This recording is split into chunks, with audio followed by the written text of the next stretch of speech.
തിരുവനന്തപുരത്ത് നിന്നും സ്വർണ്ണക്കടത്ത് സംഘത്തിലെ യുവാവിനെ തട്ടിക്കൊണ്ടുപോയ കേസിൽ പ്രതികളുടെ അറസ്റ്റ് രേഖപ്പെടുത്തി 1 മുതൽ 5 വരെയുള്ള പ്രതികളാണ് വഞ്ചിയൂർ സ്റ്റേഷനിലെത്തി ഇന്നലെ കീഴടങ്ങിയത്. വള്ളക്കടവ് സ്വദേശികളായ ഹക്കീം, നിഷാദ്, ഷഫീഖ്, സെയ്ദ്, അബ്ദുൾ സലാം, മാഹീൻ എന്നിവരാണ് വഞ്ചിയൂർ പോലീസിന് പിടികൊടുത്തത്.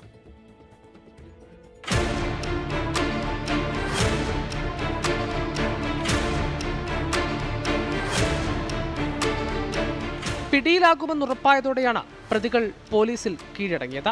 സ്വർണ്ണക്കടത്തു സംഘങ്ങൾ തമ്മിലുള്ള വൈരാഗ്യമാണ് തട്ടിക്കൊണ്ടുപോകലിലേക്ക് നയിച്ചത്. മുഹമ്മദ് ഉമർ തുടർച്ചയായി തിരുവനന്തപുരത്തെത്തുന്നതും സ്വർണ്ണക്കടത്ത് വിവരങ്ങളും തട്ടിക്കൊണ്ടുപോയ പ്രതികൾ നിരീക്ഷിച്ചിരുന്നു. സംഭവത്തിലെ 1-ാം പ്രതി ഹക്കീം വിമാനത്താവളത്തിന് സമീപം കട നടത്തുകയാണ്.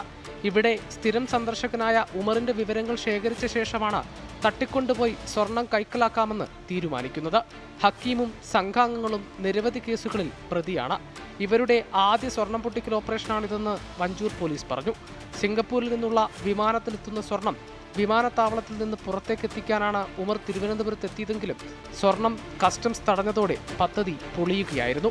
ഇതിനുശേഷം തിരികെ നാട്ടിലേക്ക് പോകുന്നതിനിടെയാണ് കാറിലെത്തിയ സ്വർണ്ണക്കടത്ത് സംഘം ഓട്ടോറിക്ഷ തടഞ്ഞു നിർത്തി ഉമറിനെ തട്ടിക്കൊണ്ടുപോയത്. ഉമറിന്റെ കയ്യിലെ സ്വർണം തട്ടിയെടുക്കാനാണ് എതിർ സംഘം തട്ടിക്കൊണ്ടുപോകൽ നടത്തിയത്. എന്നാൽ ഉമറിന്റെ കയ്യിൽ സ്വർണമില്ലെന്ന് കണ്ടതോടെ യുവാവിനെ വഴിയിൽ ഉപേക്ഷിക്കുകയായിരുന്നു. അറസ്റ്റിലായ പ്രതികളെ കോടതിയിൽ ഹാജരാക്കി റിമാൻഡ് ചെയ്യും.